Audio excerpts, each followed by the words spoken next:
नमस्कार किसान साथियों, मैं सोनू कुमार आपका अपने YouTube चैनल पहचान किसानी में हार्दिक स्वागत करता हूं। किसान साथियों, आज मैं आया हुआ हूं संभल जिले में और यहां पर जो मक्का की खेती है वो अब शुरू होने वाली है और कुछ किसान भाइयों ने जो अगेती मक्का लगाने वाले हैं उन्होंने मक्का लगा भी दी है। तो यहाँ के जो ज़्यादातर किसान भाई हैं वो आलू की फसल लेने के बाद मक्का की फसल लेते हैं, यानी जो किसान आलू की अगेती खुदाई कर देते हैं वो अगेती मक्का की फसल लगा देते हैं और जो पक्का आलू खोदते हैं वो आलू खोदने के बाद मक्का की फसल लगाते हैं।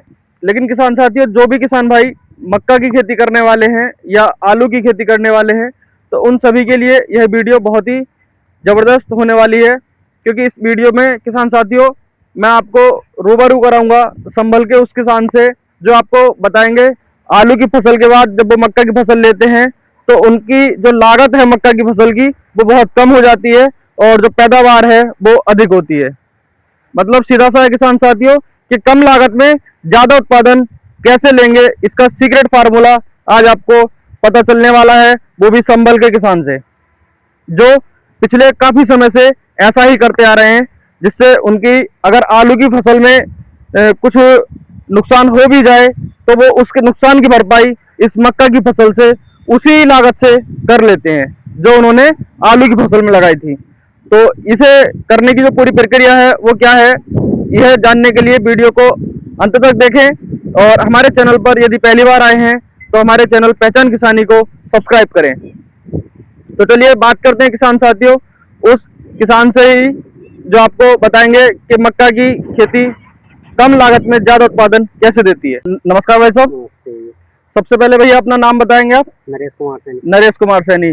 और अभी हम कहाँ पर हैं, ये जगह कौन सी है? संभल एरिया से संभल एरिया में आती है। तो आप पिछले कितने सालों से मतलब आलू की खेती कर रहे हैं और आलू के बाद मक्का की खेती कर रहे हैं? 4-5 साल से तो कर ही रहे हैं। 4-5 साल से तो आप इसी पैटर्न पे कर रहे हैं कि पहले आलू की खेती करते हैं और आलू के बाद में आप मक्का की खेती करते हैं। तो अभी आपने जैसे मक्का की आप बुआई कर रहे थे और मैं ये वक्त की बात है कि आपके मक्का की बुआई के समय ही में आ गया है ना। तो अभी आपने जैसे इसकी जो आलू की खुदाई के बाद जमीन की तैयारी की अगर हम बात करें वो कैसे की है, क्योंकि मैं देख पा रहा हूँ कि जमीन की तैयारी आपकी बहुत अच्छी है। मैं अपने कैमरा वाले भैया से कहूँगा थोड़ा आगे आके दिखा देंगे कि अगर जमीन की तैयारी की बात करें किसान साथियों तो ये देखिए आप आराम से इसमें मिट्टी भुरभुरी भी है और नीचे अगर आप देखेंगे तो अच्छी खासी भरपूर नमी है। नमी की इसमें कोई कमी नहीं है, मतलब जर्मिनेशन बहुत अच्छा हो जाएगा इसका, कहीं कोई दिक्कत नहीं है। तो सबसे पहले तो भाई साहब आप ये बताइए हमारे किसान भाइयों को कि मक्का की जो खेती है उसके लिए जमीन की तैयारी कैसे करें जिससे मिट्टी भुरभुरी रहे और नमी भी बढ़िया रहे। पहले तो परेवा भी कर देते हैं, आलू खोदने के बाद परेवा कर देते हैं। हाँ। और अगर नमी है तो ऐसी भी लगा देते हैं।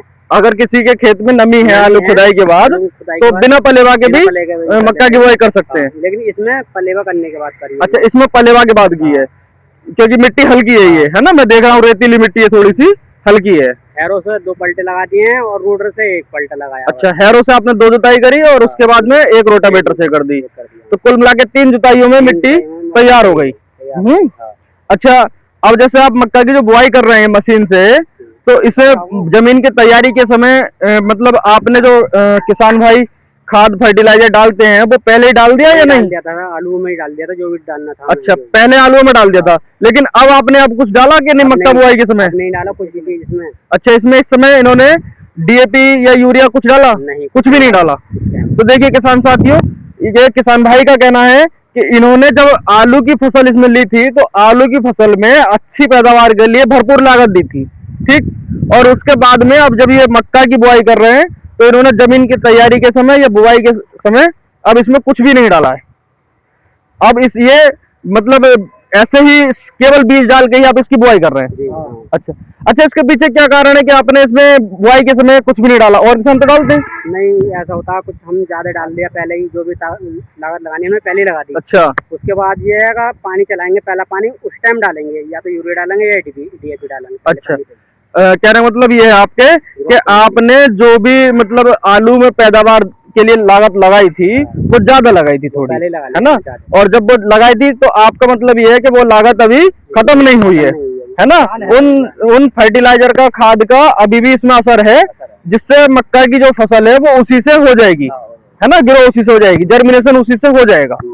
अच्छा, तो अब आप इसमें खाद या फर्टिलाइजर आगे डालेंगे या नहीं डालेंगे? आगे डालेंगे, पहला पानी चलेगा ना उस टाइम डालेंगे हम। अच्छा, डीएपी डाल देंगे जी, या यूरिया डाल देंगे। अच्छा, मतलब पहले पानी के समय आप इसमें यूरिया या डीएपी डालेंगे, वो उस समय की कंडीशन को देखते हुए, जो अच्छा पेड़ ग्रोथ करे, जो पेड़ अच्छा ग्रोथ करे। अच्छा अच्छा अच्छा, इसमें एक बात और बताइए हमारे किसान भाइयों को कि आपने जब ये पलेवा करके लगाई है तो अब तो काफी समय तक मैं समझता हूँ पानी देने की आवश्यकता नहीं है। नहीं, आप यहाँ कितने दिन बाद पानी लगाते हैं? कम से कम लगेगा इसमें 25 दिन बाद पानी होगा। अच्छा, 25 दिन बाद। और अगर हल्की फुल्की बूंदाबांदी हो गई तो लगभग महीने भर भी कवर हो सकता है ना? तो देखिए किसान साथियों, अभी खेत में भरपूर नमी है, इसलिए जो हमारे किसान भाइयों बता रहे हैं कि 1 महीने बाद ही ये यहाँ पर पानी लगाएंगे। अब इसके लिए किसान साथियों मैं आपको बता दूं कि ये जो बुआई कर रहे हैं ये हाथ वाली मशीन से कर रहे हैं, लेकिन जिन किसान भाइयों के खेत में नमी की कमी है और वो मक्का की खेती करना चाहते हैं, अब वो सोच रहे हैं कि अगर हम अब पलेवा करें और उसके बाद अगर मक्का की खेती करेंगे तब तो काफी लेट हो जाएंगे, क्योंकि पलेवा करने के बाद आप मान के चलिए कम से कम 10 दिन बाद आपकी जमीन जुताई के लिए तैयार हो पाएगी। तो ऐसे जो किसान भाई हैं जिनके खेत में मक्का की जो अपने खेत में मक्का की फसल करना चाहते हैं और नमी की कमी है, तो ऐसे किसान भाई ट्रैक्टर से चलने वाली जो मक्का बोने की मशीन है उससे बुआई कराएं, क्योंकि वो जो मशीन है वो बेड बना के और जब बुआई करती है तो उसमें क्या होगा किसान साथियों कि बुआई होने के बाद आप उसमें हाथों हाथ हल्का पानी निकाल सकते हैं खेत में, मतलब हल्का सिंचाई उसकी कर सकते हैं। उससे जो मक्का की बेड है उस बेड में जहां मक्का लगी हुई है सिर्फ नमी वहीं तक रहेगी और उस नमी को लेके पौधा आपका जर्मिनेशन कर लेगा। तो इससे क्या होगा कि आपकी जो फसल है वो पलेवा होने के बाद जो 10 दिन बाद लेट बुआई होती वो उसी समय बुआई हो जाएगी और आपकी भी मक्का की फसल अगेती हो जाएगी। तो उम्मीद करता हूं किसान साथियों कि जो भी किसान भाई हमारे आलू की फसल करने के बाद मक्का की खेती करते हैं उन सभी के लिए जानकारी बहुत ही अच्छी लगी होगी। और जानकारी यदि अच्छी लगी हो, वीडियो पसंद आए तो वीडियो को लाइक करें, शेयर करें और हमारे चैनल पहचान किसानी को सब्सक्राइब करें। धन्यवाद।